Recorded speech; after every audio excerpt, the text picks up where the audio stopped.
Ce mardi 27 juin, Caroline Barclay était l'invitée de l'émission Chez Jordan, diffusée sur C8.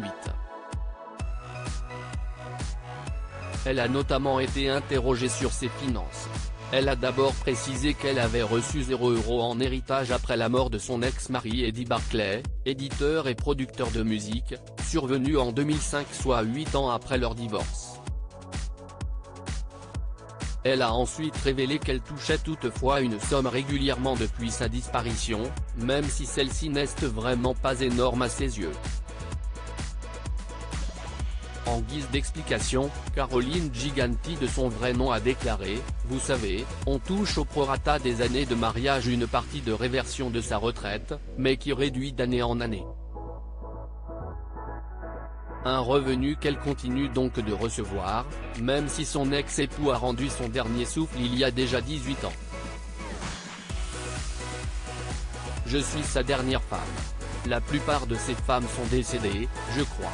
Enfin pas toutes, la mère de son fils est toujours là, Guillaume, fruit de son ancien amour pour l'actrice Béatrice Châtelier, note de la rédaction, mais elle n'a pas été mariée très longtemps avec lui, a-t-elle développé. Sans tabou, celle qui a partagé la vie d'Eddie Barclay pendant 10 ans a indiqué que cette pension qu'elle perçoit était au départ de 1000 et quelques € et qu'elle est redescendue actuellement à 700. Supérieure à les stars rendent hommage à Eddie Barclay, une pension qu'elle perçoit sans avoir eu besoin de la demander. En toute honnêteté, elle a souligné n'avoir même pas fait de démarche pour obtenir cet argent de la part de son ex-mari. Ça tombe tout seul, a-t-elle lâché en faisant rire l'animateur télé Jordan Deluxe.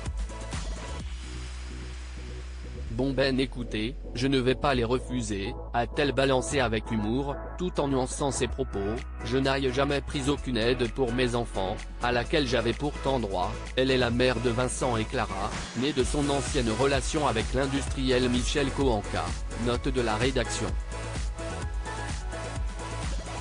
Mais comme le papa avait de l'argent, j'ai estimé que je laissais ça pour des gens plus dans le besoin.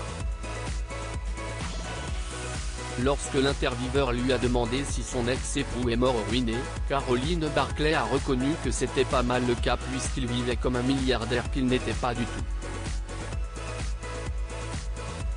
En fait, il avait vendu sa maison de disques en 1981 et après, il vivait un peu sur la bête.